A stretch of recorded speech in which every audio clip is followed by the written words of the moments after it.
Amen. Praise the Lord. Good morning, good afternoon, good evening po sa bawat isa na nakakapakinig ngayon at nandirito ngayon. Naniniwala po ako na lahat po tayo ay mga mananagumpay. Lahat na nandirito ngayon ay may mga bagay na ipagpapasalamat sa Panginoon. Marami po tayong ipapanalangin, marami tayong mga request sa ating Panginoon. But naniniwala po ako, mas marami pa rin tayong mga thanksgiving na dala-dala ngayong araw na ito. Habang marami tayong hinihiling na mga bagay-bagay, yung mga tao naman sa ating paligid ay hinihiling na sana sila nasa kalagayan natin ngayon. Na sana sila may kakayahan, may maayos na buhay, may maayos na kalagayan ngayon, na nakakalakad pa rin, na nakakasamba pa rin sa ating Panginoon, na may kagalakan pa rin. Wala pong masama na patuloy tayong manalangin, humiling sa ating Panginoon, but ngayong araw na ito rin ay araw ng pasasalamat natin sa ating Panginoon. Dahil tayo po ay Kanyang iniligtas, tayo ay Kanyang pinagpala. Always count your blessings. Name them one by one, ika nga, ng awitin. Bilangin mo yung mga pagpapala mo, purihin mo ang Panginoon sa mga pagpapalang yun. Tignan mo, game changer yon. Mababago yung sitwasyon mo, mababago yung mga pinagdadaanan natin sa ating buhay. Kasi ang na-elevate na, hindi yung pinagdadaanan natin, kundi yung Diyos na kasama natin sa kalagitnaan natin ngayon, sa kalagitnaan ng ating buhay. Minsan po bigyan natin ng papuri ang ating Panginoon sa araw na ito. Praise the Lord. Amen. Amen. Alam niyo po, daming pinagdadaanan ng mga tao, napakadaming pinagdadaanan ng ating bansa. Actually, kanina po, nakaredy na ako na pang malamig, pang umuulan, na magbabago-bago talaga panahon no? Tapos mamaya dyan, biglang nagbago, napakainit naman. Paglabas namin kanina, pero nanggaling po tayo sa kung saan, sa mga lugar na kung saan yung iba sa atin dito bumabaha, yung iba sa atin dito ay medyo kinakabahan doon sa kalagayan ng ating location ngayon, lalo na mas matagal sa atin yung tag-ulan sa bansa natin at unti-unti pang inaayos yung ating sistema patungkol sa pagbaha, patungkol sa ulan. At minsan, madalas po ay nagmumula dito yung mga stress natin. Nagmumula dito yung mga bagay na kung saan ikalulubog natin. Alam niyo po, sabi ng mga pag-aaral na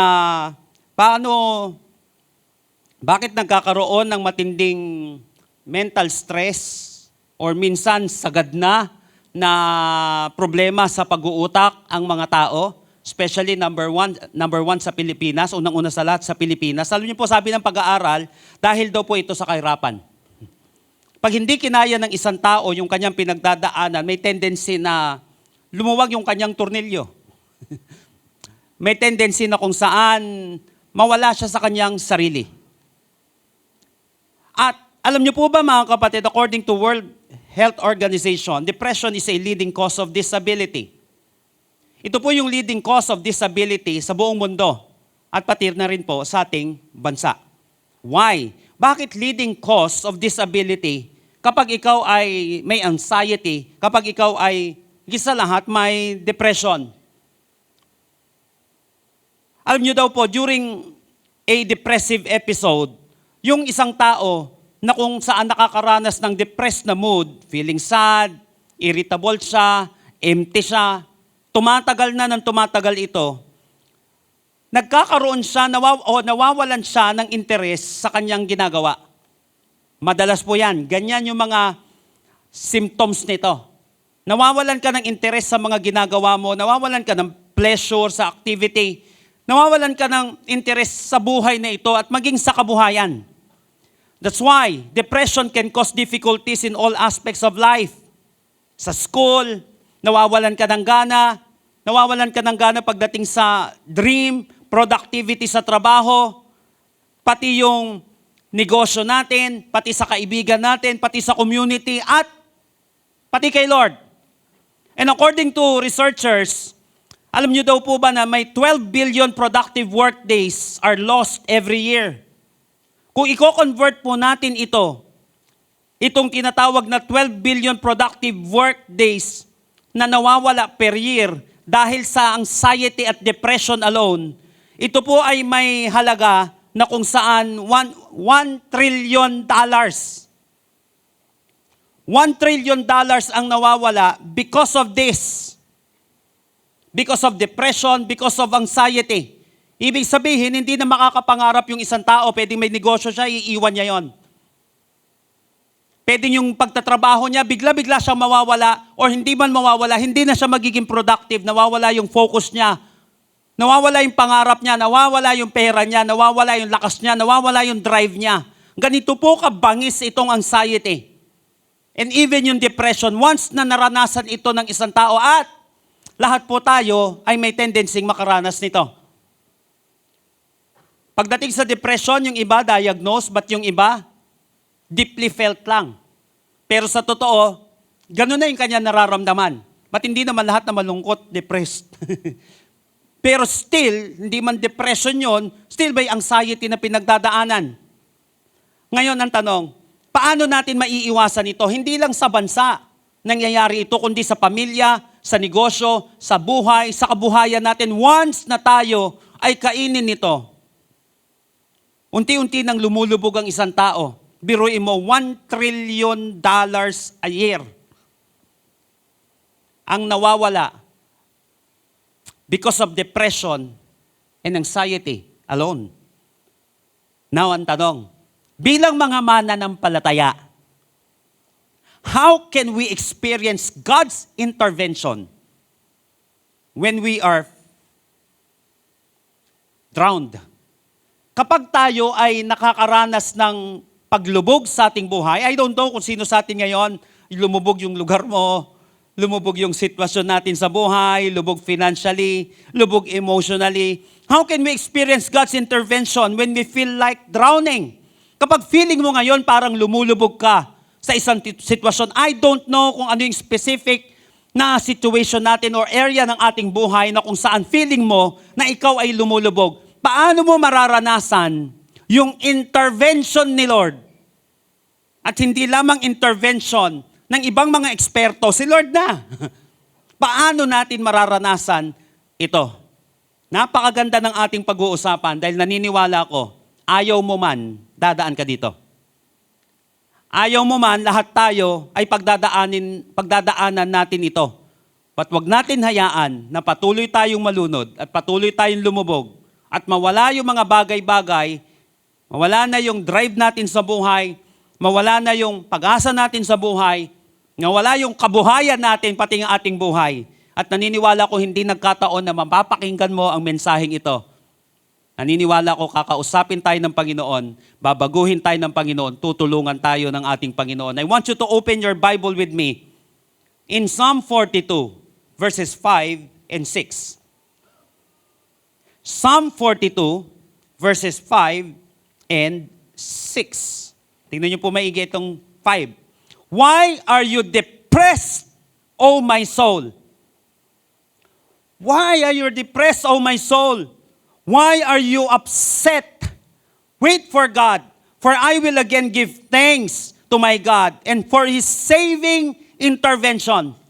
I am depressed, so I will pray to you while in the region of the upper Jordan, from Hermon, from Mount Mizar. Sabihin nga po natin, depressed. 2 beses, binanggit dito yung word na depressed. 5 and 6. At may binanggit pa dito na upset. At dito makikita natin na humihiling talaga siya ng kaligtasan, ng rescue. Napansin po natin yung susunod, yung last na sentence dito sa verse 5, for I will again give thanks to my God for His saving intervention. Another term for salvation is rescue. I don't know kung sino sa atin ngayon, yung palubog sa isang sitwasyon na sinasabi mo, kailangan ko ng rescue dito. Kailangan ko ng rescue. By the way, the word depressed in Hebrew is shakak. Itong shakak na ito, yung binanggit dito na depressed, ang ibig sabihin nito is to sink. Bring, cast down. Kaya po natin yan. Ngayon ang tanong, ano yung mga sitwasyon natin na nagsising tayo? Palubog. Yung iba sasabihin, lubog ako sa utang, lubog ako sa emosyon ngayon, lubog ako sa karamdaman, lubog ako sa sitwasyon, I don't know kung saan tayo nagsisink ngayon.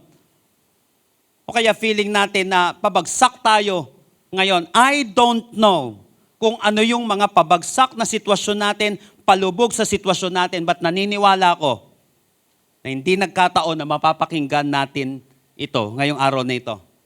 Mag-i-intervene ang ating Panginoon sa ating sitwasyon. So join me in our message today entitled, Finding God When Feeling Down. Finding God when feeling down. How can we experience God's intervention when we feel like drowning? Paano natin ma-experience yung intervention ng Panginoon kapag feeling natin o talagang hindi lang feeling na nalulubog na tayo, nalulunod na tayo sa ating sitwasyon? Ulitin ko po.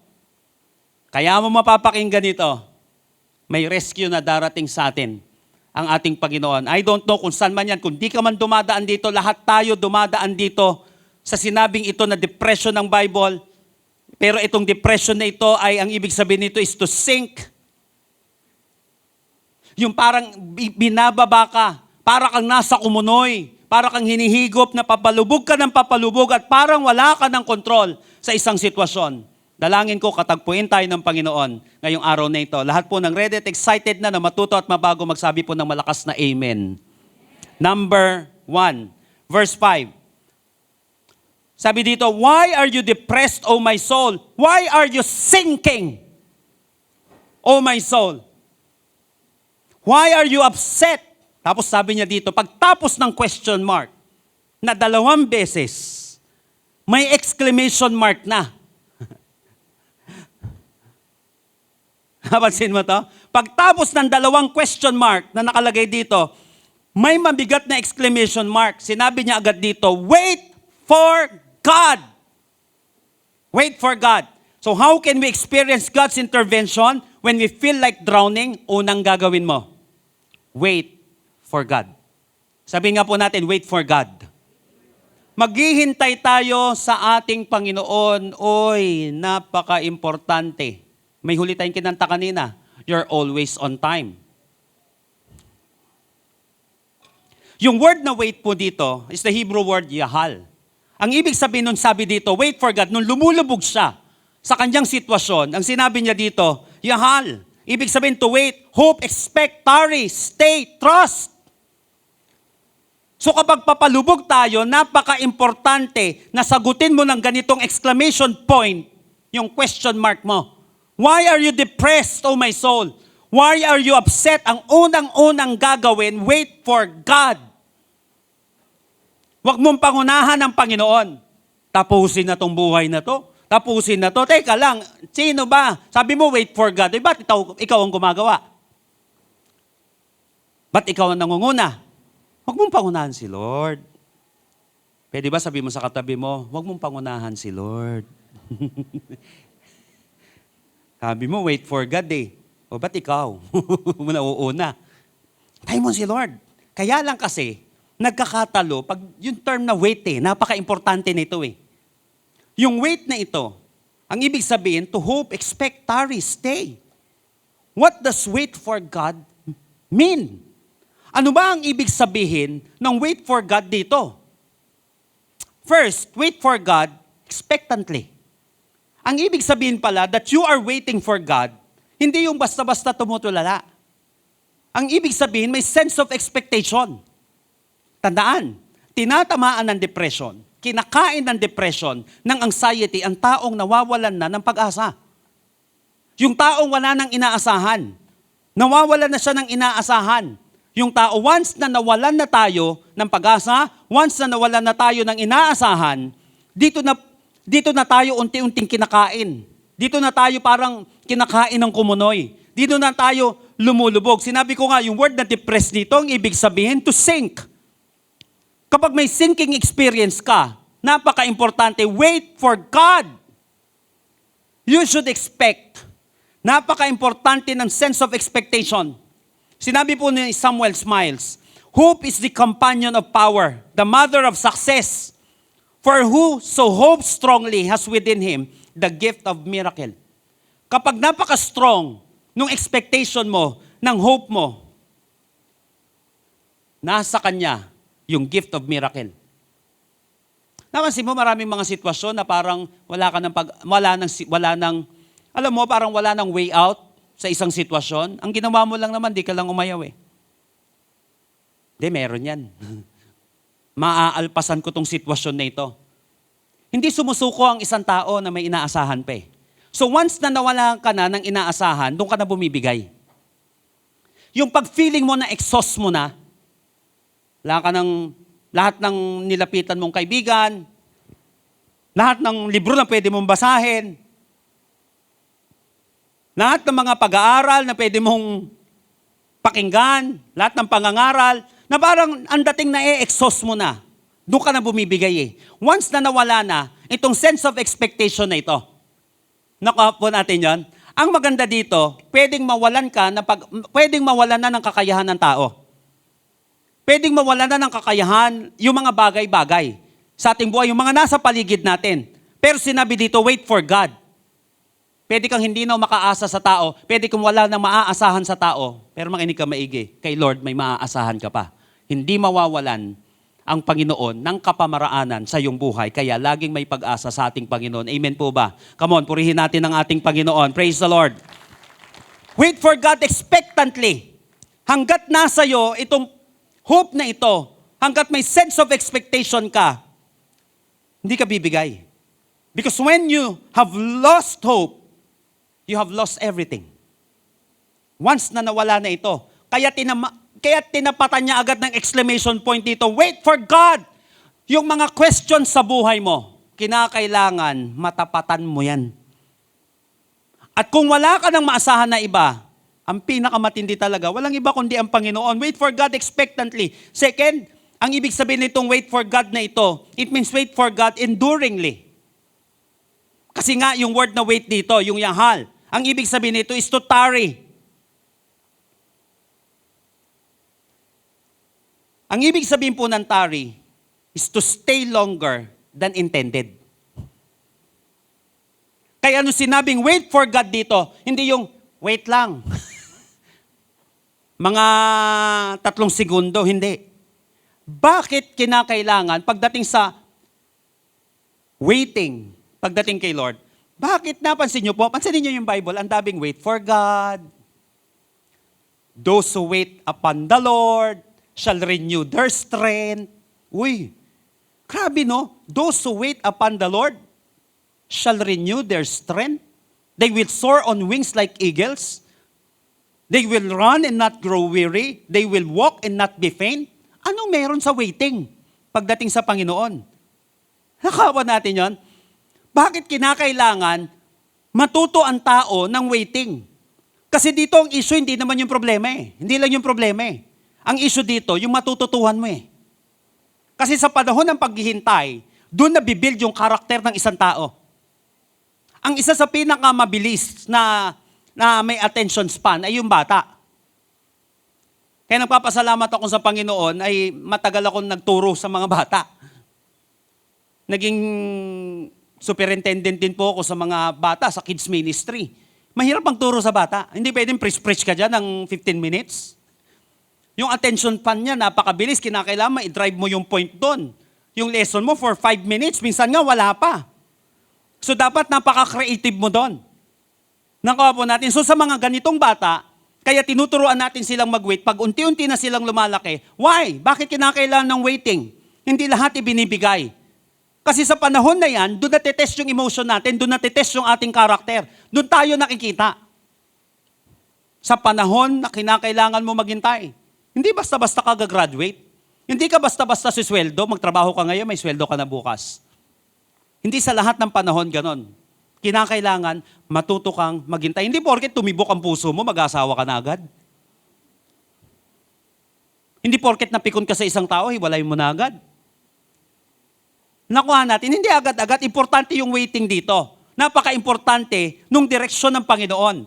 Napaka-importante na pagtitiisan mo. Wait for God expectantly and enduringly. Stay longer than intended. Pwede kasing nanalangin ka ngayon. Bakit may sagot ang Panginoon na hindi lang yes or no? Bakit minsan may wait? Kasi gusto ng Panginoon, matuto tayo dun sa sitwasyon na yon. May binibuild sa atin ng Panginoon. Kasi malay mo, balang araw, may ganito ka pa ulit pagdadaanan, kaya mo na ngayon. Napaka-importante that you should wait for God. Umaasa, habang naghihintay, umaasa. Habang naghihintay, nagpapatuloy. Habang naghihintay, dapat doon ka nag-gain, nag-i-endure. Stay longer than intended. So sa mga feeling mo ngayon, lumulubog ka, nagsisink ka ngayon yung emotion mo, yung isip mo, yung buhay mo, stay longer than intended. Tiis lang. Kapit lang. Kaya pa yan. Sabi mo nga sa katabi mo, kaya pa yan. Kung yun dati, mabilis kang mairita, sabi dito, stay longer than intended. Matuto kang i-endure yung mga sitwasyon na yan. Para nang sa gayon, pag tama ulit ng unos, pag tama ulit ng mga challenges sa buhay natin, mas kaya mo na. Kasi ang issue dito, hindi lamang yung mga material things na napasayo nung panahon na kung saan nangangailangan ka. Napaka-importante nito yung lesson. Napaka-importante dito yung karakter na na-develop sa atin. Wait for God enduringly. Remember that many people fail in life not by lack of intelligence, but by lack of patience. Maraming mga tao matalino naman eh. Bakit sila nag-fail? Ang kulang sa kanila yung karakter na ganito. Patience. Matalino naman. Kaya lang, bumibigay. Aanhin mo sa trabaho yan. Aanhin mo sa company mo yan. At aanhin naman tayo ng mundo. Bigay naman tayo ng bigay. Ibig sabihin, bigla-bigla na lang tayong sumusuko. Many people fail in life not by lack of intelligence, but by lack of patience. Matalino naman ito. Kaya lang, bugnutin. Matalino naman ito. Kaya lang, mabilis umaayaw. Remember that it's very hard to beat the person who won't give up.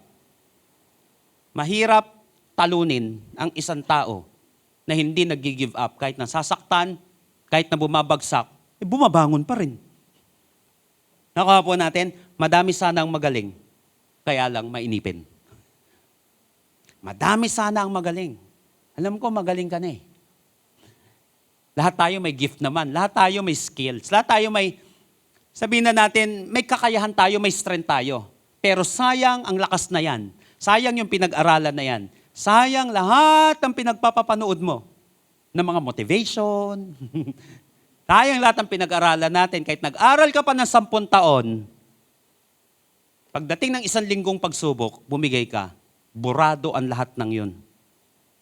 Kaya tapatan mo ng exclamation point na wait for God, yung mga paglubog na sitwasyon.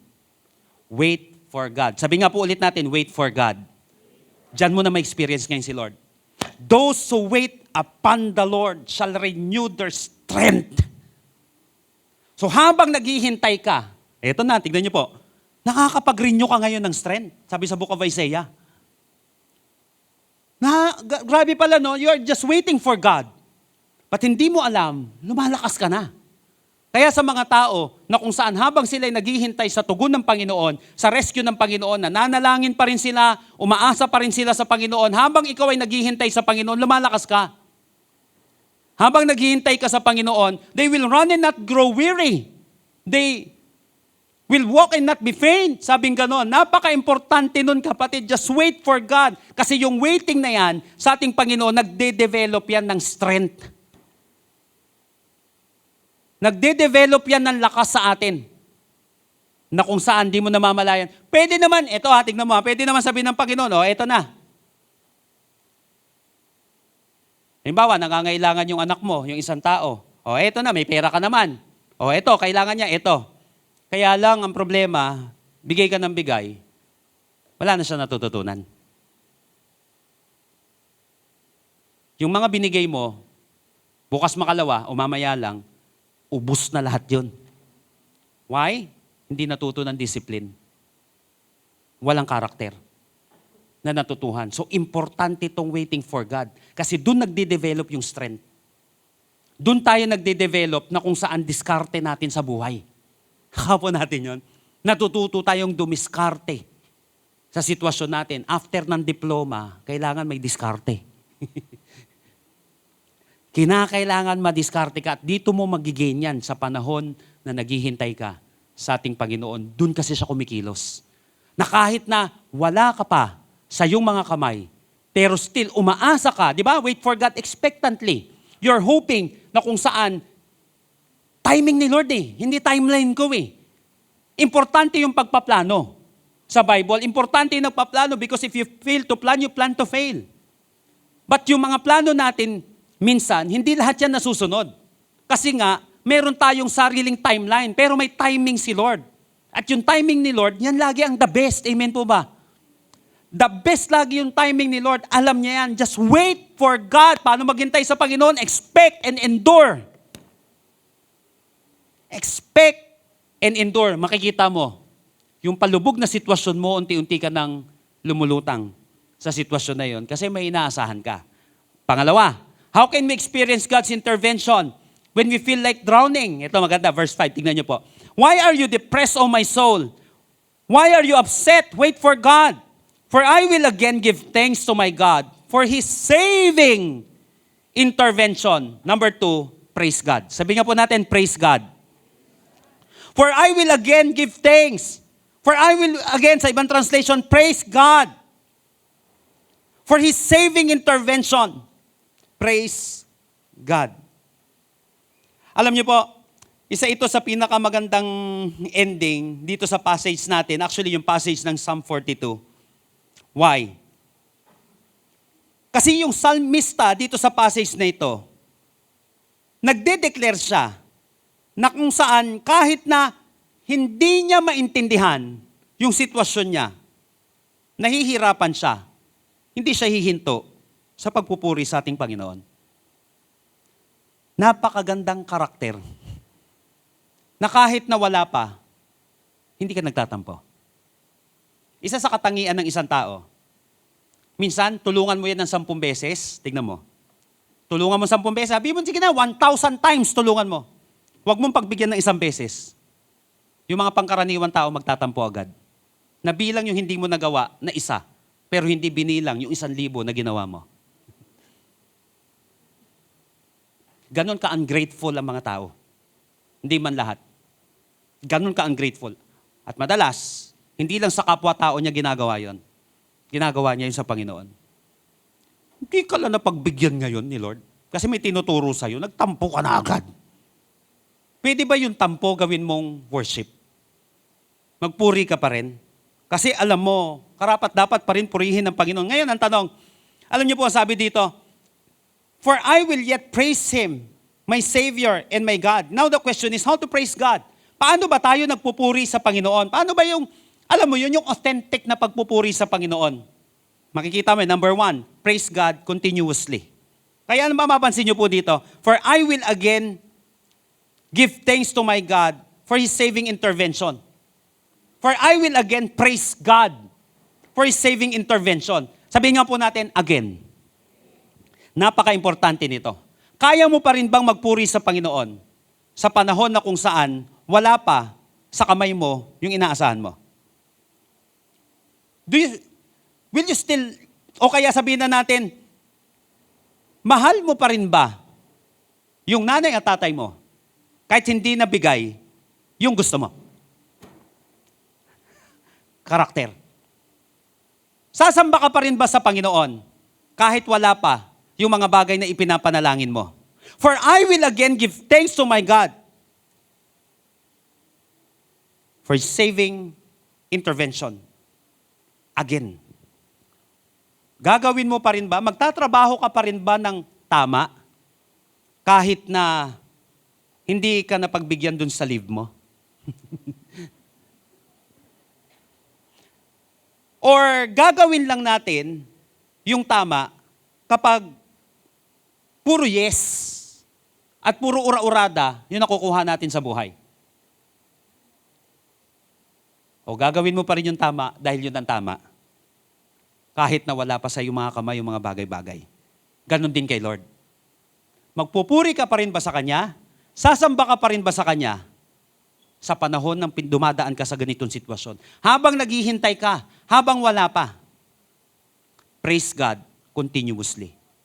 Ito ang inaasahan natin sa Panginoon. At dito, listen to this, at dito mo makikita yung authenticity ng puso ng isang tao. Sa panahon na kung saan, uulit na. Uulit na siya sa tamang ginagawa niya. Kasi minsan, alam niyo po, matitest mo naman yung isang tao, hindi sa minsang ginawa niya. Matitest mo yung isang tao kapag lagi niya nang ginagawa ito. Ibig sabihin nun, habit niya na yon. So si Lord, nagtuturo sa atin dito ng habit of praise, ng habit ng worship. Magsasamba ka pa rin ba sa Panginoon? Magpupuri ka pa rin ba sa Kanya kahit na dumadaan ka sa ganitong sitwasyon? Kahit na bagyo, a-attend ka pa rin ba sa gawain? Mananalangin ka pa rin ba even if you don't feel like praying? Dito mo makikita yung authenticity. Hindi lahat ng tumanggap sa Panginoon na nakita natin ay naligtas. Hindi ko po hinuhusgan. Meron naman talaga naligtas. Pero meron mga tumanggap sa Panginoon, kunyari lang. Bakit? Makikita mo kasi yon sa susunod na gagawin niya. Nakuha mo, kapatid? Kapag ang isang tao, hindi mo agad yan matitest yung authenticity niyan sa isang beses mo lang ginawa. Kaya importante yung lagi mo siyang ginagawa. Importante yung habit. Kasi hindi mo pa makikita na authentic na talaga yun, nakapag-build ka na ng karakter eh. Kaya importante itong again. Kasi dito lilitaw, eto na ako. Napansin niyo po, para makapag-develop ka ng isang habit, it will take you 21 days to 30 days. Para makapag-develop ka ng isang habit. Ako po ngayon may dinedevelop ako ng isang habit. Nanalangin ako at naniniwala ko yun ng impression sa akin ng Panginoon that I should do it for 1 month. Kasi dati pag may binibuild po ako na skill, ginagawa ko yun for 1 year to 2 years. Sabi sa akin ng spiritual father ko, si Dr. Eli Javier, na if you want to become a master sa isang bagay, gawin mo yon sa loob ng 1 taon hanggang 2 taon. So inisantabi ko yung mga bagay-bagay at dito ako nag-focus dito sa bagay na ito. At yun ang ginagawa ko. Pinaka-basic, 21 days. Gagawin mo pa rin ba yung pananalangin in 21 days, in 30 days, in 1 year, kahit na wala pa yan, na yung pinapanalangin mo. Kasi doon na nakikita yung karakter mo. Praise God continuously. Magpupuri ka pa rin sa Panginoon, gagawin mo pa rin ito, may again ka pa rin. Kahit na wala pa. Praise should have a component, tandaan natin, of respect and relationship. For I will again give thanks to my God for His saving intervention. Napansin mo, nandoon pa rin yung respeto niya to my God. At importante rin yung my. Ang pagpupuri sa Panginoon ay may component ng respeto sa Kanya. Pangalawa, relationship, my God. You must have a relationship with God. Napaka-importante, mas authentic yung gagawin nating papuri. Pwede ka naman kumanta sa, alam mo yon, sa video okay. O kaya kung saan-saan. Kanta tayo na kung saan wala naman tayong relationship kay Lord. Kaya importante yung relationship kay Lord, mas authentic siya. Mas buo. Praise God. Sabihin ko po natin, praise God. Praise God continuously and praise God confidently. Kaya nakalagay po dito, for I will again give thanks to my God. For what? For His saving intervention. Naniniwala siya na habang sinasamba niya ang ating Panginoon, darating yung kaligtasan ng Panginoon, mag-i-intervene ang Panginoon. May intervention. Kung wala nang magawang intervention, yung kanyang mga nilalapitan, kung wala nang magawang intervention, yung mga doktor sa kanyang paligid, natawag din doon, di ba, intervention. Sa mga ganong, anong intervention ang gagawin mo? Dito sa karamdaman na ito, dito sa kanyang pinagdadaanan, wala na eh, exhausted na eh. Pero sabi niya, for I will again give thanks to my God for His saving intervention. Confident siya na kahit wala nang iba, kahit na wala na ang iba, confident pa rin siya na si Lord meron pa. Confident siya na kahit na ubos na ang iba, si Lord hindi mauubusan. Are you confident na mawalan na ang iba, pero si Lord hindi mawawalan? Lahat po ng confident dito, palakpakan natin ang ating Panginoon. Praise the Lord. Praise God.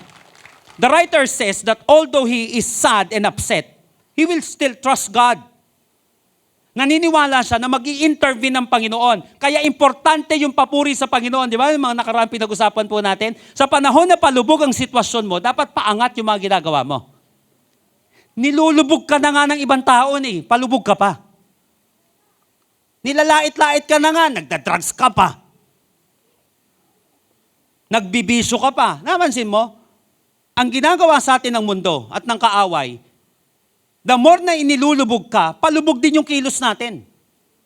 Kaya yung papuri sa Panginoon, pataas. Yung pananalangin, pataas yan. Yung pagbabasa ng Bible, pataas yan. Kasi hindi salita ng tao ang inaasahan mo, kundi salita na nasa itaas na kay Lord. Kinakailangan makita natin, palubog ba ako sa sitwasyon? Kumusta sinasabi mo? Paangat ba yung mga words mo? Paangat ba yung ginagawa natin? Tandaan natin, ang papuri ay pataas. Ibig sabihin, kahit na may problema ka, pero sumasamba ka, kahit na may problema ka, nagpupuri ka sa Panginoon, naniniwala ka na mag-i-intervene ang ating Panginoon, natutugon ng Panginoon, because when praise goes up, blessings come down. Every time na naitataas ang Panginoon, bumabagsak ang ating sitwasyon na kung saan nagpapabagsak sa atin. Itaas mo ng Panginoon, tignan mo, kakayanin mo yung mga pinagdadaanan mo. Come on, praise the Lord! Praise God! Every time you praise God, every time na tayo umaawit sa Panginoon, every time na nagde-declare ka ng glory ng ating Panginoon, sinasabi mo, I'm so confident na mag-i-intervene ng Panginoon. Sino sa atin ngayon may mga pabagsak na sitwasyon? Pabagsak yung finances mo, pabagsak yung emosyon mo, lahat tayo dumadaan dyan. Lahat tayo dumadaan dyan. Noong nakaraan ba naman, tinanong ko si AI, si ChatGPT, tell me something about Dr. Julius Sardawa. Sabi niya, napaka-analytic ko daw, hindi daw ako susuko. Pero overthinker daw ako. Sabi ko, inusgahan pa ako na itong anong to. Siguro may panahon kasi nagre-research po ako about dun sa ginagawa kong book na Overcoming Overthinking. Doon siya bumase. Pero tinitignan ko rin sa sarili ko, may sitwasyon pala na ganun ako. Na hindi ako sumusuko sa isang bagay, pinag-iisipan ko siya hanggat walang solusyon. Na kahit na minsan patulog ka na, nag-strategize ka pa. Na sana sabi ko hanggang panaginip, mangyari ito. May katugunan. Pero hindi lahat ng gusto mo na biglain, mangyayari Kaya nga, wait for God. Timing ni Lord. At hindi timeline mo lang. Kasi doon may tinuturo pala si Lord na lesson sa atin. Pangalawa, will you still praise God? Even yung situation natin ay palubog. Ulitin ko, ano yung palubog na sitwasyon mo ngayon? Doon mo itaas si Lord. For I will again give thanks to my God for His saving intervention. When praise goes up, blessings come down. Nilulubog ka na ng ibang tao, itaas mo si Lord. Nilulubog ka na ng sitwasyon, doon mo itaas ang Panginoon. Lahat po yan, every time na palubog yung sitwasyon natin, doon ka dapat excited mag-church. Every time na palubog yung finances natin, doon ka dapat excited lalo na magbigay kay Lord. Ulitin ko po, iba ang kapamaraan ng Diyos sa kapamaraanan ng mundo. Marami pong beses na kung saan lubog ako financially, doon lalo ako naging generous kay Lord. Yan lagi ang pantapat sa kalaban. Palubog ka na nga, itatago mo pa yung 20 mo kay Lord. Palubog ka na nga Napansin mo sa Bible, yung woman of Zarephath, wala na nga sila makain. Nung anak niya, yung widow na yun, wala na nga sila makain. Binigay pa sa propeta yung pagkain nila. Sa panahon natin, ibabasyan ngayon. Ay mo, walang kwentang propeta to, walang puso. Itong pastor na to. Nagpapatay sin offering pa kayo. Wala kayong mga silbi, nahihirapan na yung mga tao. Alam mo yung ano, pero sa Bible, ano nangyari? Nung ibinigay niya yon sa man of God, ano nangyari? Hindi na sila naubusan mula nun. Nasasyak sila. Saan nanggagaling to? Di ba binigay na namin ito? Ganun nga Tandaan natin, little becomes much when we place it into the master's hand. Kahit na 5,000 yung kakain sa 2 isda at 5 tinapay, pag binigay mo sa kamay ng Panginoon yan, dumadami yan. Kaya yung mga bagay na meron tayo, bigay mo kay Lord, maniwala ka, bukas makalawa, hindi ka na mauubusan. Dahil si Lord na may hawak ng mga bagay sa buhay mo. Praise God. Purihin mo pa rin ang ating Panginoon. Huwag kang hihinto. At ito pang ngatlo. Last but definitely not the least. Gusto natin when you feel like drowning, paano mo mararanasan si Lord doon? Wait for God. Sinabi natin, expectantly, wait mo ang Panginoon, enduringly, and doon ka makakagain ngayon ng strength. Para ka doon nagre-renew ngayon yung strength mo. Di ka na masyadong, lalabas doon yung pagiging bugnutin mo, pero pinaglalabanan mo, mamaya dyan, wala na. Okay na, sasabayan mo ngayon ng papuri kay Lord.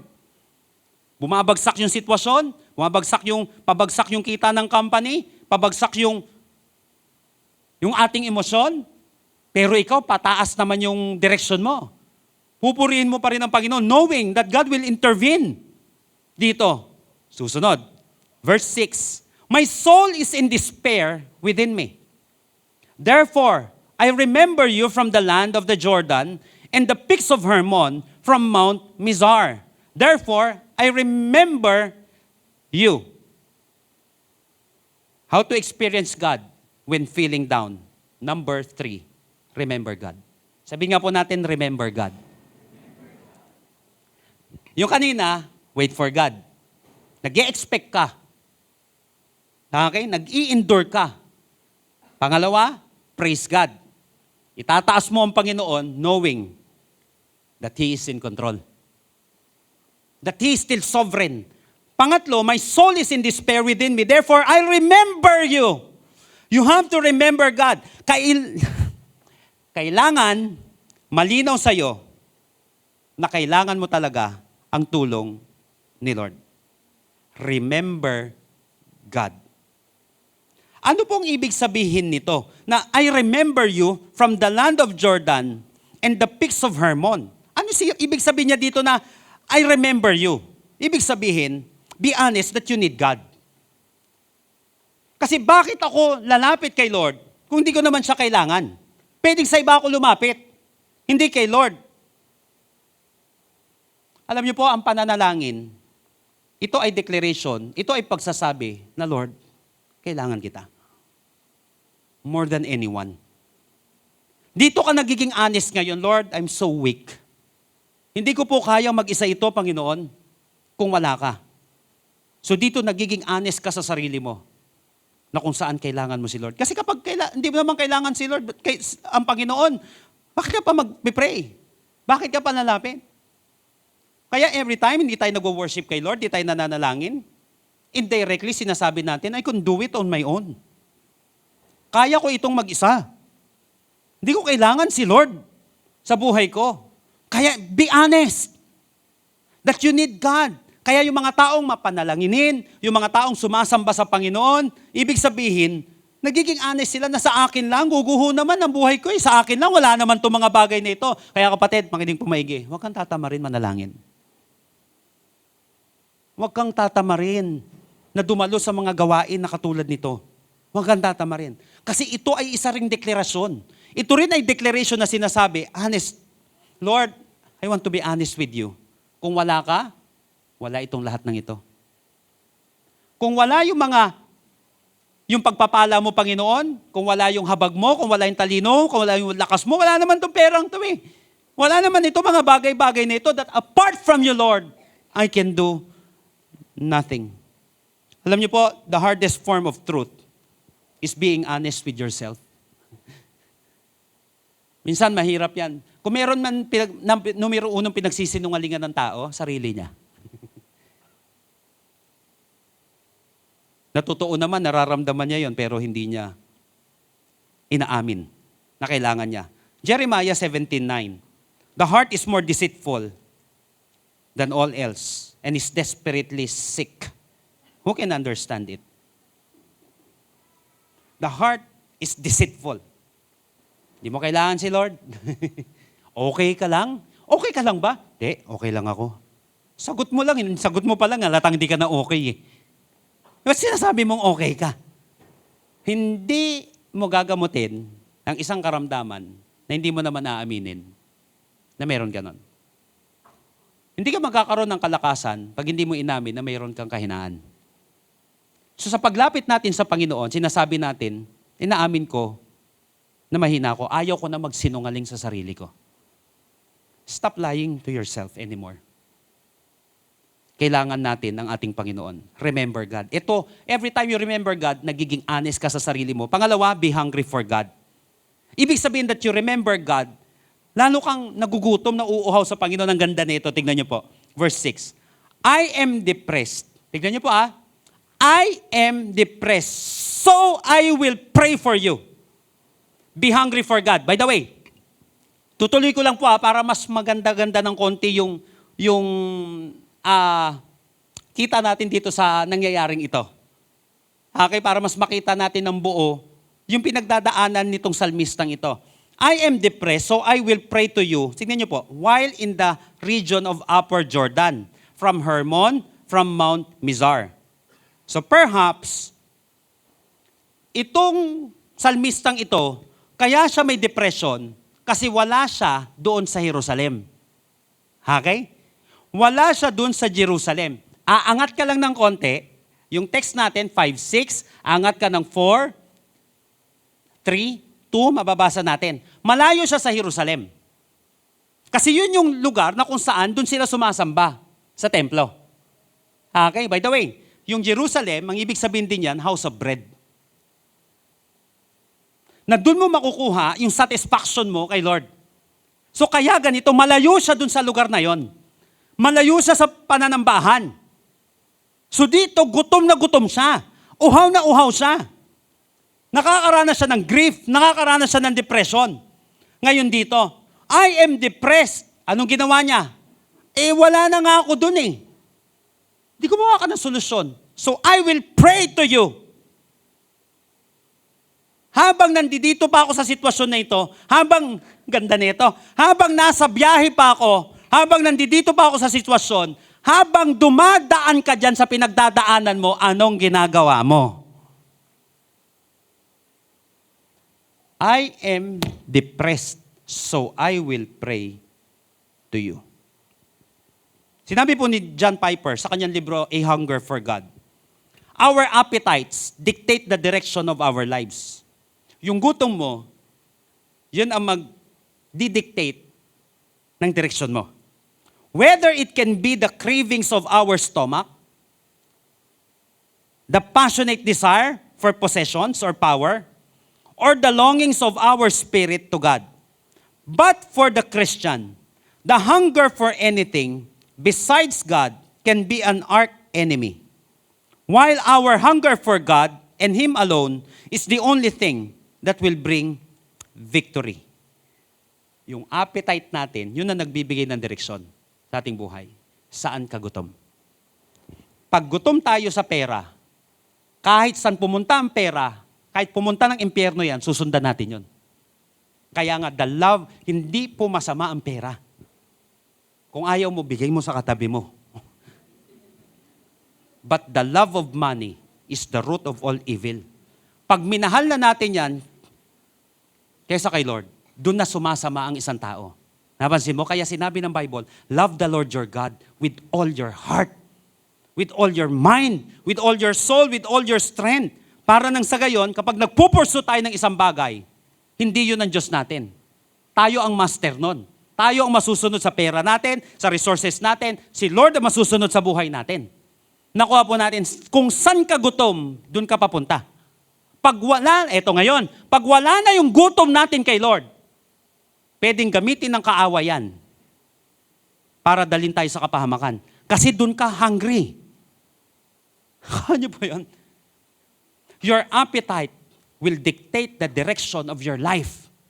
Ngayon, kung kay Lord ka gutom, ito minsan ang kasinungalingan ng mundo sa atin. Ito ang ginagawa ng mga tao, habol ng habol sa gift. Anong problema doon? Kapag yung gift ang hinahabol natin, nawawala yan. Pag pera lang ang hahabulin mo, mawawala yan. Pag puro tao lang ang hahabulin mo, mawawala yan. Kaya ang ihahabol dapat natin, yung source. Nakahabol na yun. Kapag yung source ang hinabol mo, mawalan na yan. Hindi mawawalan yun. Kaya malaking kahangalan ang ibuhos yung buong buhay natin sa mga bagay-bagay at hindi kay Lord. Kaya Matthew 6:33, "But seek ye first the kingdom of God and His righteousness, and all these things shall be added unto you." Sinabi ni Lord, huwag kayong hangal. Be wise. Sa akin nagmumula ang lahat ng bagay. Bakit siya nangahabulin mo? Bakit yung mga bagay-bagay na aalala ninyo pag ako hindi nyo naaalala? Pag swelduhan, naalala nyo ko. Pag bigayan, nakalimutan mo na. Nakuha natin, pag yung kay Lord, nakalimutan. Pag sa atin, hindi natin naaalala. Alam mo ba, yung mga bagay na makukuha mo ngayon, sa Kanya galing yan eh. You should remember God. Be hungry for God. Kasi kung saan yung direksyon natin, maniwala ka, kailanman hindi maliligaw si Lord. Yun ang sundan mo. Dapat doon tayo, wow. Dapat hindi ka mapapakali na hindi ka makakapakinig ng salita ng Panginoon. Dapat hindi ka napapakali, kapatid, na kung saan hindi ka nakaka-attend ng mga gawain. Dapat hindi ka napapakali na kung saan hindi ka makapag-pray. Remember God. Sabi nga po natin, remember God. Crucial ang action mo after. Eto, tignan mo maigi ha. Tignan niyo po. I am depressed. So I will pray to you. Tandaan, crucial ang action mo after ng acceptance. Inamin mo na may depression ka. Inamin mo na may anxiety. Inamin natin na lubog tayo sa isang sitwasyon. Ulitin ko, the word depressed here means to sink. Inamin natin na lubog tayo sa sitwasyon. After ng acceptance natin, ano na? Ano na, te? Ano na, kuya? Nung inamin mo na wala kang pera, ano nangyari? Nung inamin natin na lubog tayo sa sitwasyon natin, ano nangyari? Kasi yung iba, maganda na rin yun, inamin niya. Pero after mong aminin, ano sunod na ginawa mo? I am depressed, so I will pray for you. Crucial ang action mo after ng acceptance. I am depressed, so I will. Sabi nga po natin, I will. Ano yung I will mo? Nung malaman mong lubog ka sa sitwasyon, ano yung I will? Yung gutom. Yung drive. Ano yung susunod na gagawin mo? Nung ikaw ay nalungkot, nung ikaw ay na-depress, nung ikaw ay lumubog, ano yung I will? I will end everything. Ayoko na. Suko na ako. May wala talaga mangyayari. Matutuluyan kang lumubog nun. I will. Importante yung will na yon. Importante yung drive mo pa rin na wag sumuko. Tandaan, our appetites dictate the direction of our lives. San ka gutom? Pag gutom ka kay Lord, pag si Lord ang inaasahan mo, gumuho na ang lahat, hindi guguho ang ating Panginoon. Remember God. Si Lord ang wag na wag nating kalilimutan sa panahon na palubog ang ating sitwasyon. Kasi pag si Lord ang naalala mo, maniwala ka, hindi ka na maalala ng iba. Maniwala ka, doon ka babangon. Yun ang pinakamasarap alalahanin sa panahon na palubog, yung buhay natin. Amen po ba? Come on, purihin natin ang ating Panginoon.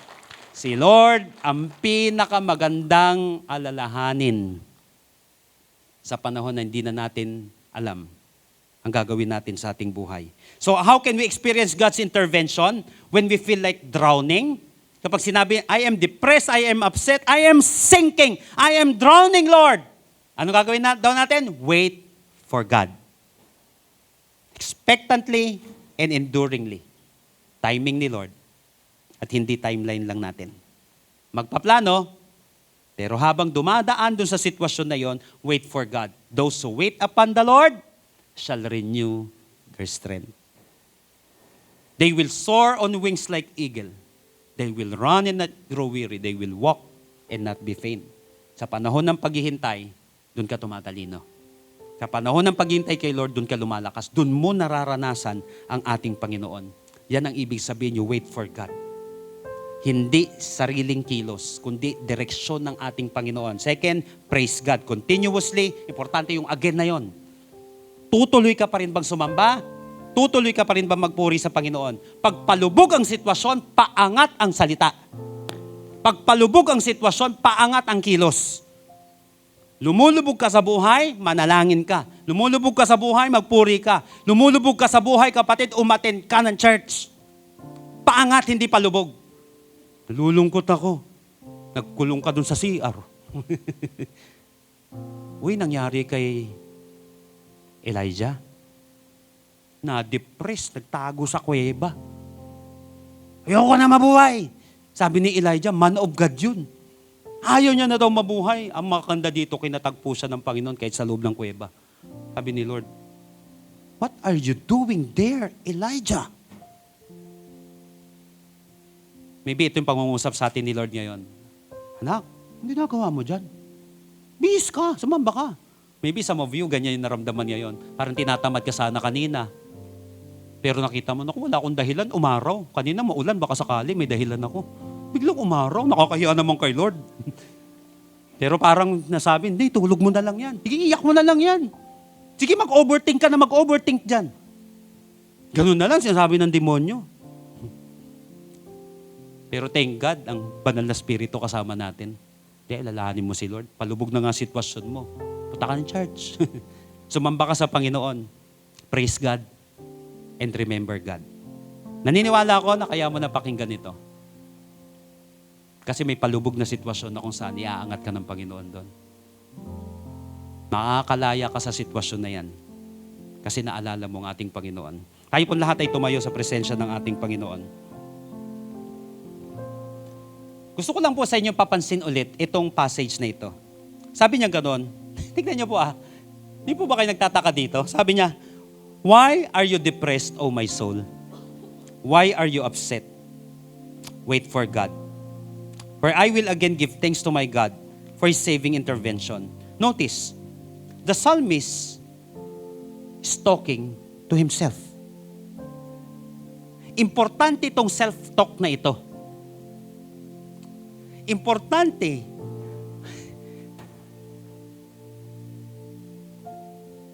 Importante yung sinasabi mo kay Lord. Okay, number 1 yon. Pero sa panahon na palubog ang sitwasyon mo, listen to this. Importante rin yung pinagsasabi mo sa sarili mo. Ano yung kino-command mo sa sarili mo? Ano yung sinasabi mo sa sarili mo? O minsan, wag ka magsabi sa sarili mo, tuturuan ka ng demonyo. Palubog ka na, umayo ka na lang. Muo ka na, hindi ka mahal ng mga tao. Wala nang mamahal sa'yo. Hindi. Why are you depressed, oh my soul? Why are you upset? Sinabi niya dito, wait for God. For I will again give thanks to my God and for His saving intervention. So the psalmist is speaking to his emotions. Why? Because he is not allowing his emotion to dictate his mind and his motion. Don't allow your emotion to dictate your mind. Hindi yung nararamdaman natin ang magdidikta sa isip natin at dun sa motion natin. Tandaan natin, unstable ang emotion. Kapag ang emotion, si Lord ang naghahari, napaka-importante niyan. Magandang gamitin to. Pero sa panahon na unstable yan, huwag mong basta-basta sinusunod yan. Huwag mong hayaan yan na magdidikta sa'yo. Parang kang panahon. Kagabi pa nakahanda na ako. Magja-jacket ako. Kaya pamalamig. Malakas ang ulan. Pag-gising ko, ang init. Change outfit. Sabi ko, ganito talaga yung panahon, no? Paiba-iba. And then the Lord spoke to me. Ganyan din ang sitwasyon. Ganyan din ang emosyon. So don't allow your emotion to dictate your motion. Anong gagawin mo? Alam niyo po, nasabi ko na po minsan, one of my favorite book and one of the best book pagdating sa depression, ang title nun is Depression Hates a Moving Target.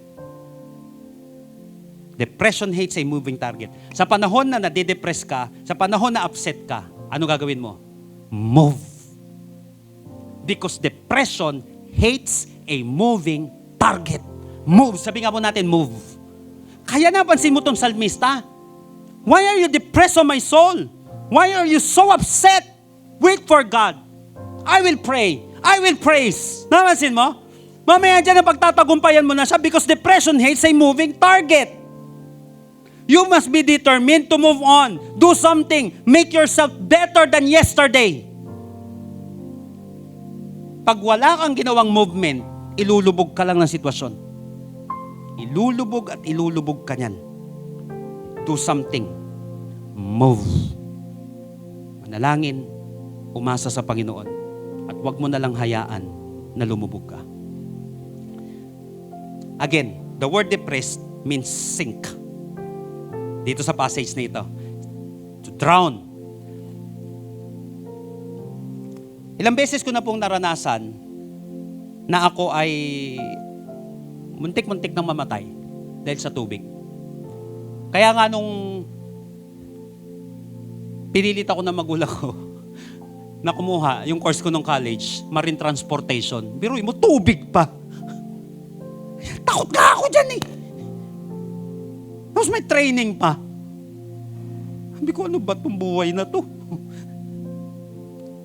Natandaan ko po nun. Swimming kami. Alam mo naman, gilid-gilid eh. Yung mga gilid dito. Kunyari, nagsiswimming pool ka, tapos puro gilid, ikot ka lang ng ikot doon. Hawak ka ng hawak. Di ba ganon? Pero minsan nakakasawa din eh, no? Swimming ka ba? Tapos kapit ka pa lang ng kapit doon sa tiles. Doon sa gilid, parang boring to. Minsan, lalakasan mo rin loob mo eh, no? Talon ako ganon. Mamaya dyan, pinabayaan ako ng mga kasama ko. Lakad lang sila doon. Papagaspas ako. Eto, tingnan mo. The more pala na kung saan wala ka sa sarili mo.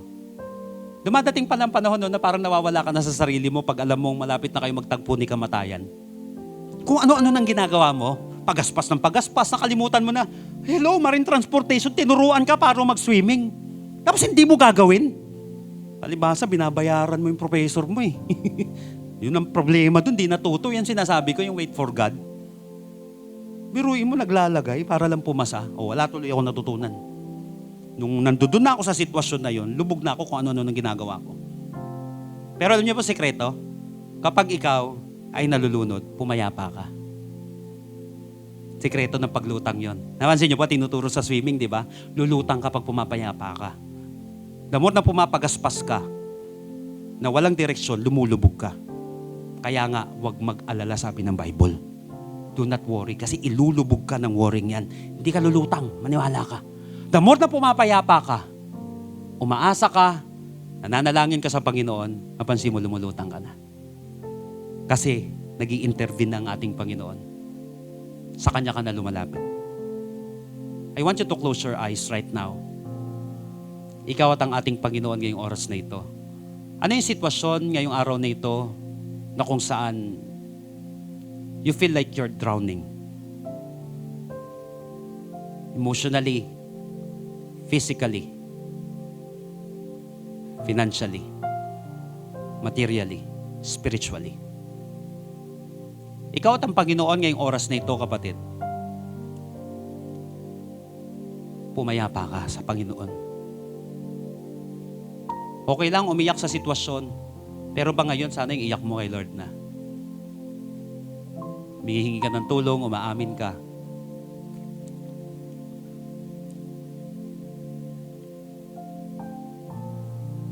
Dalangin ko nga po, Panginoon, payapain niyo po ang puso ng bawat isa. Katagpuin niyo po, Panginoon, yung mga lumulubog naming sitwasyon. Ikaw at ang Panginoon ngayong oras na ito. Hanapin mo si Lord. Kausapin mo siya. And for some of you right now, for all of us, o kung meron man dito ngayong araw na ito, maybe this is your first time na dumalo, nakapakinig sa mensaheng ito. At ikaw ay dumadaan sa isang palubog na sitwasyon at sinasabi mo, Lord, save me. It means rescue. Hindi nagkataon na napakinggan mo ito, kapatid. Tinaon ito ni Lord. Gusto kanyang isalba dyan sa lumang buhay na yan. Gusto niya kanyang isalba sa papalubog na buhay na yan. God wants to save you. If any one of you right now, naintindihan mo ang mensaheng ito, at first time mo, kapatid, that you really want to surrender everything to God, yung alalahanin, yung mga bagay na ginagawa natin, na out sa kalooban ng ating Panginoon, sinasabi mo, Lord, I want direction, I want peace in life. Lord, save me. Bibilang ako ng 3, kapatid, tataas mo yung kamay mo, mabilis lang mananalangin tayo. Na sinasabi mo, Lord, save me. Yusin mo po buhay ko, Panginoon. Kailangan kita sa buhay ko. Kapatid, itong panalangin ito, maniwala ka, after this, your life will never be the same again. Dahil hindi ka lumapit kung kani-kanino lang. Lumapit ka sa pinakamakapangyarihan sa lahat. Lift up your hands. Come on. 1, 2, 3. Habang nakataas siyang kamay na yan, kapatid, mananalangin tayo ng personal. Tutulungan ka namin, but make it your personal prayer. And I believe that after this, your life will never be the same again. Mag-iiba, kapatid, yung sitwasyon mo. Hindi sa walang pagsubok, kundi matitindi yung pag-asa mo kay Lord. Knowing na may malalapitan kang Diyos. Knowing na may Diyos na sasalba sa'yo. Tell it to Jesus right now, Lord Jesus, come into my life. I surrender my heart to you. I admit that I'm a sinner. But I believe that you are my Savior. Starting today, be the Lord of my life. Save me. In Jesus' name. Amen. Kapatid, kung first time mong ginawa yan sa iyong buhay, maniwala ka. The Lord is rescuing you. Mahal ka ng Panginoon. Magpatuloy ka kay Lord. Importante yung again na yon. After mong ma-born again. Hindi because of religion yan. Ang pagiging born again, ito ay relasyon mo kay Lord. Dahil yung anak mo, hindi naman kayo naging relihiyon. Naging magkarelasyon kayo. Ganon din kay Lord. It's not about religion. It's about your relationship with God. Ngayon masasabi mo na, hindi na lang dati yung prayer na mechanical, Ama namin na nasa langit, sambahin ang ngalan mo. Hindi na ganon. Totoong Ama mo na siya kasi may relationship ka na sa Kanya. Yet to those who receive Him, John 1:12, to those who believe in His name, He gave them the right to become children of God. Pag tinanggap mo daw si Lord, nanampalataya ka sa Kanya, bibigyan Kanya ng karapatan maging anak ng Diyos. So ngayong araw na ito, ano man ang iyong pinagdadaanan sa lahat ng anak ng Diyos na nandirito, if you are sinking right now, lapit ka kay Lord. Humingi ka na ng tulong kay Lord. Wait for God expectantly and enduringly. Praise God! Kung paano ka magpuri nung naka-receive ka ng blessing. Tindihan mo lalo ang magpuri. Sa panahon na wala ka pa, sa panahon na may pinagdadaanan ka, praise God continuously and confidently. Because when praise goes up, blessings come down. Palayain mo yung sarili mo, kapatid, sa nagka-capture sa'yo na emotion. Palayain mo yung sarili mo sa nagka-capture sa'yo na poverty, anxiety. Every time na kinakausap mo si Lord, every time na umaawit ka, every time na nanalangin ka, lumalaya ka. And then remember God, kung ano ang kaya niyang gawin sa iyong buhay. Ikaw at ang ating Panginoon ngayong oras na ito, kapatid. 30 seconds to 1 minute. It's your time right now. Go after God. Sa mga palubog.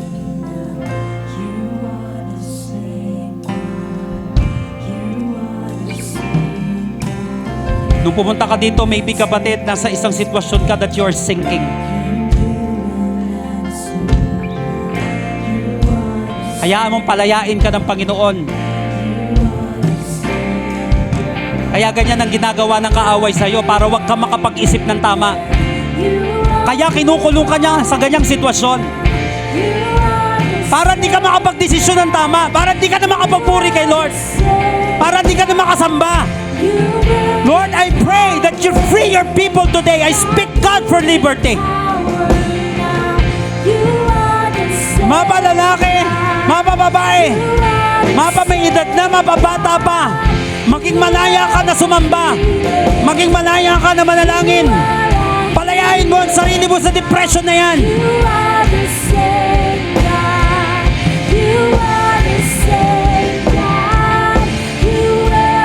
Utusan mo yung sarili mo na lumapit kay Lord.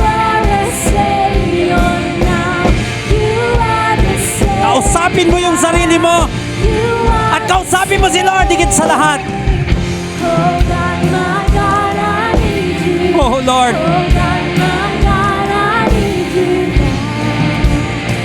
Sa lahat na nangangailangan sa Panginoon ngayong araw na ito, lumapit sa Kanya. Sa iyo na nangangailangan ng kagalingan, lumapit ka sa Panginoon. Kung palubog ka na dyan, physically, kapatid, lapit kay Lord. Kung palubog ka na financially, emotionally, praise God. Because when praise goes up, blessings come down. Kung hindi ka sanay magpuri, kung hindi ka sanay kumanta, kung hindi ka sanay manalangin, sanayin mo na yung sarili mo. Because worship is the culture of heaven. Oh Lord, come and rescue your people, Lord. Come and rescue us. Sa lahat na nangangailangan kay Lord, lapit sa Kanya. Minsan hindi mo masabi yung pinagdadaanan mo. Magsabi ka na lang ng papuri kay Lord. Magsabi ka na lang ng pasasalamat sa Kanya. Oh Lord, Lord, we need you, God. Oh Lord, oh Jesus.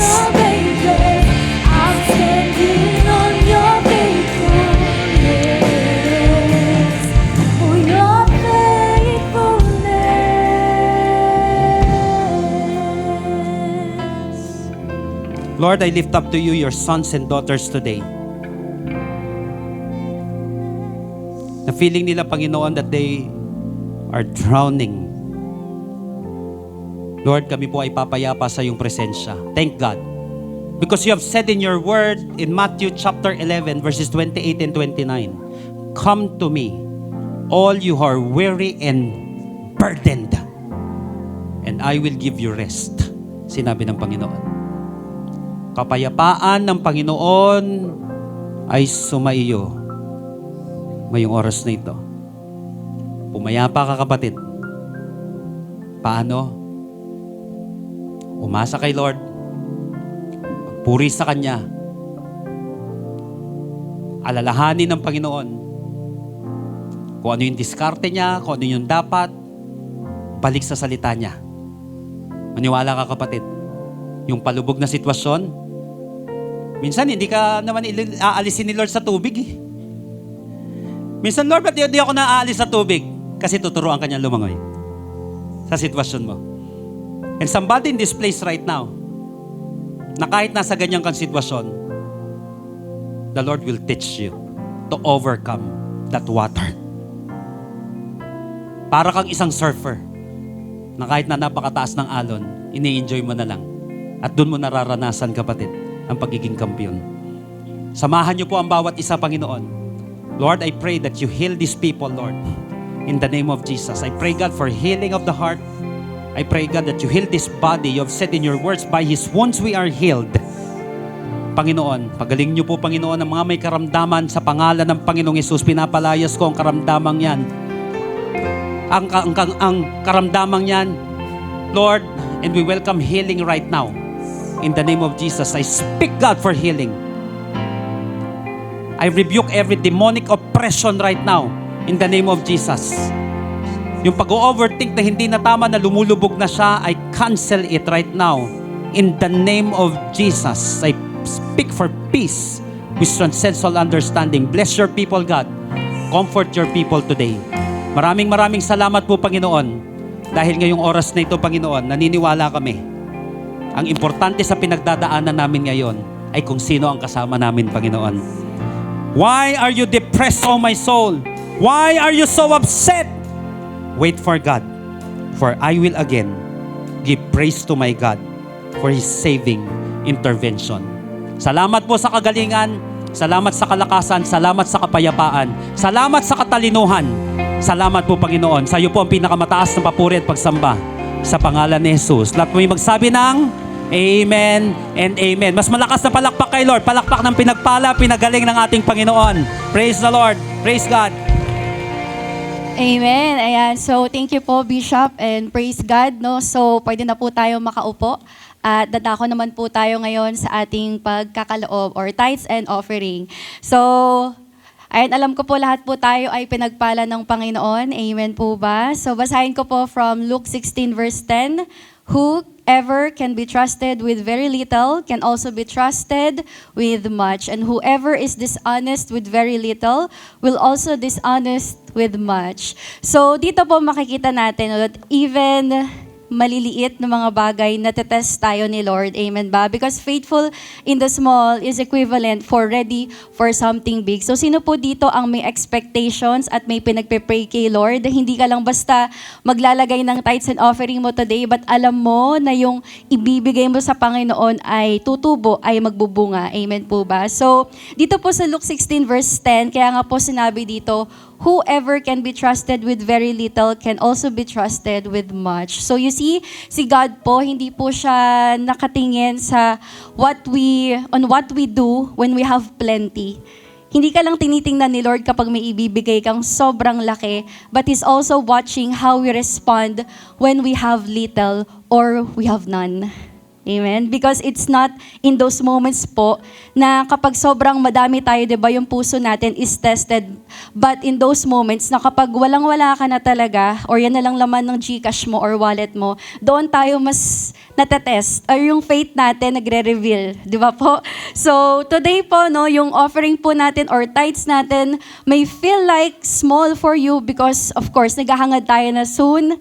Di ba? More than that pa yung maibibigay natin kay Lord. But, tatandaan po natin that in God's hands, small doesn't mean insignificant. It means a seed.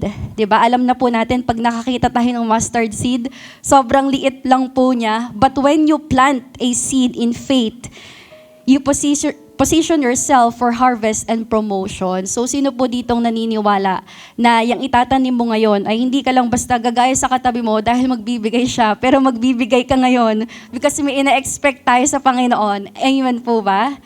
Amen. So, when we are faithful in giving, even pag ini-stretch yung faith po natin, ito po yung nagsisimbolize din that God, I trust you, I believe in you, you are my source, and I know you see my heart. Alam ni Lord ang puso po natin. So again, wag po tayo mag-hold back. Wag mo nang i-hold back yan at mag-give ka rin with expectation. Give with boldness because your small step of obedience can unlock big blessings ahead. Amen po ba? So again, let's honor God today sa finances po natin. And we know, sabi nga ni Bishop kanina, di ba, hindi naman talaga masama ang pera. Pero pag yan na po yung hinahabol natin, di ba, doon na po magsisimula ang lahat nung pwedeng pagkabagsak natin. So today po, mga kapatid, let us close our eyes and let's give faithfully to our God. Let's pray. Heavenly Father, Lord, we praise you. We honor you today and all the days of our lives, Lord.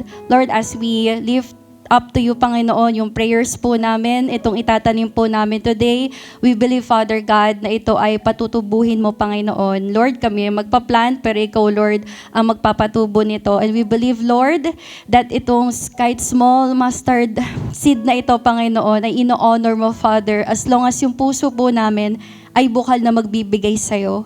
Lord, I pray for promotion. I pray, Lord, for salary increase. I pray, Lord, that you will give them more clients sa mga nagbi-business po dito. I pray, Lord, that even, Lord, you will grant scholarship, Lord, sa mga nag-aaral at patatapusin mo sila in your time, Father. Lord, I pray, even 10 ng kanilang tahanan, Panginoon, ay maliligtas in the name of Jesus.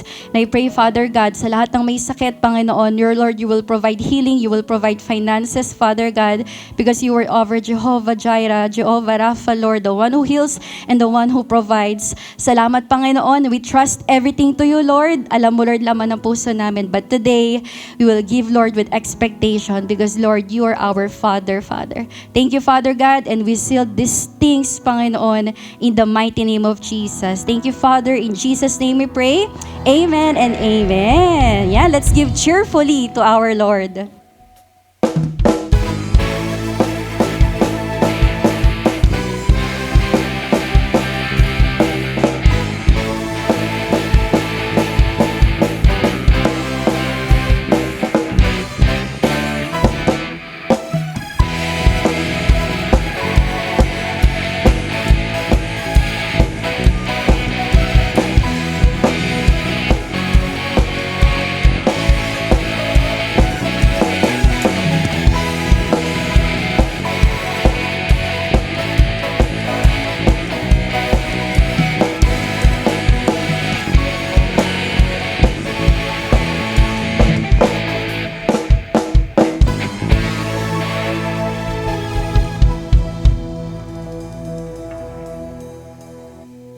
Amen. Praise the Lord. Sabi ng Bible that God loves a cheerful giver. Lahat po ng masaya dito na nagbigay sa Panginoon, palakpakan po natin ang ating Panginoon.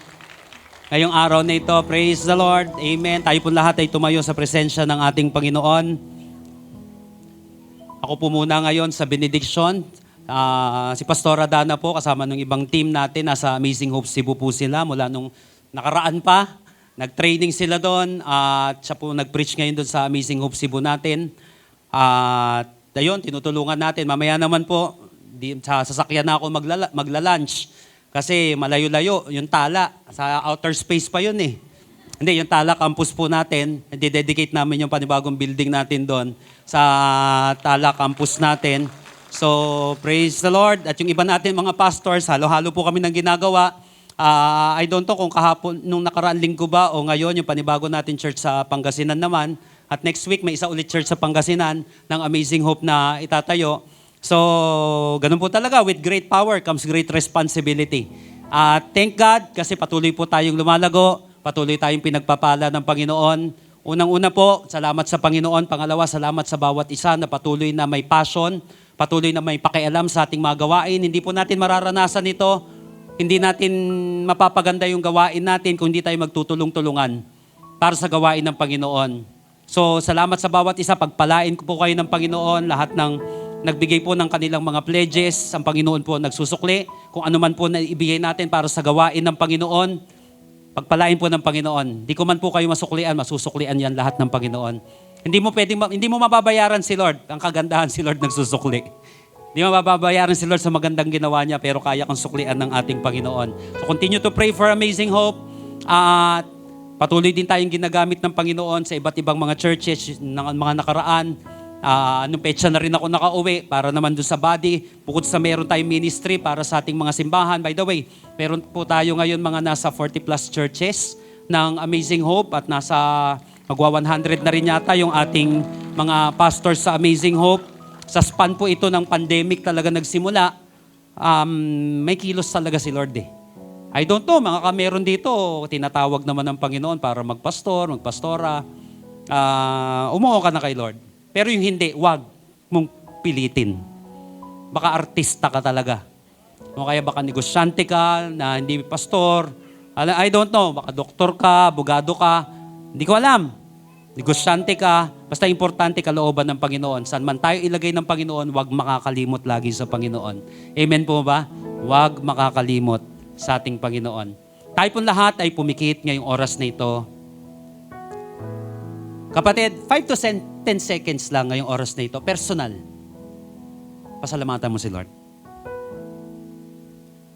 Meron dito, instantly pinagaling ka ng Panginoon ngayong araw na ito. Do you believe it? Thank God for your healing. Meron dito, pinigyan ka ng kapayapaan ni Lord. Salamatan mo na si Lord, personally. Dito may vision na binigay sa iyo ang Panginoon. I don't know kung ano yung specific na vision na yan. Maybe, iba sa atin, financially, negosyo, wisdom, method. Salamatan mo si Lord. Selyuhan mo ng pasasalamat sa ating Panginoon, ang lahat ng yan. Naniniwala ko that God is in control. God is in control. Maraming salamat po, Panginoon, sa amin pong tinanggap ngayong araw na ito. Salamat dahil may mga pinagaling ka ngayong araw na ito, Panginoon. May mga ibinangon ka, Panginoon, na nalugmok. May mga pinagaling ka, Panginoon, na mga sugat. May magulong isipan na binigyan ka ng kapayapaan, Panginoon. Merong mga tanong na kung saan iyo pong sinagot ngayong araw na ito. Salamat po, Panginoon. Ikaw po ang aming muog. Kayo po ang aming matatakbuhan. Kayo po ang aming malalapitan. Maraming salamat po, Panginoon. Ngayong oras na ito, if you may, can you just lift up your hands right now? Taas natin ang ating mga kamay ngayong oras na ito. Sa iyo na kung saan nakatanggap ng pagpapala, nakatanggap ng kalakasan, sa iyo na kung saan pinagpala ng ating Panginoon. As our hands lifted high today, the Bible said in Numbers chapter 23, that every time na ibabanggitin ng man of God itong mga blessings na ito, the Bible said, receive it and it will be yours. Right now, amazing people of God, may the Lord bless you and take care of you. May the Lord be kind and gracious to you. May the Lord look on you with favor and give you peace. Lord, we receive all of these tremendous blessings in Jesus' name. And everybody shout aloud, Amen and Amen. Pagpalain po kayo lahat ng Panginoon. Batiin po natin ang ating mga katabi. See you po next week.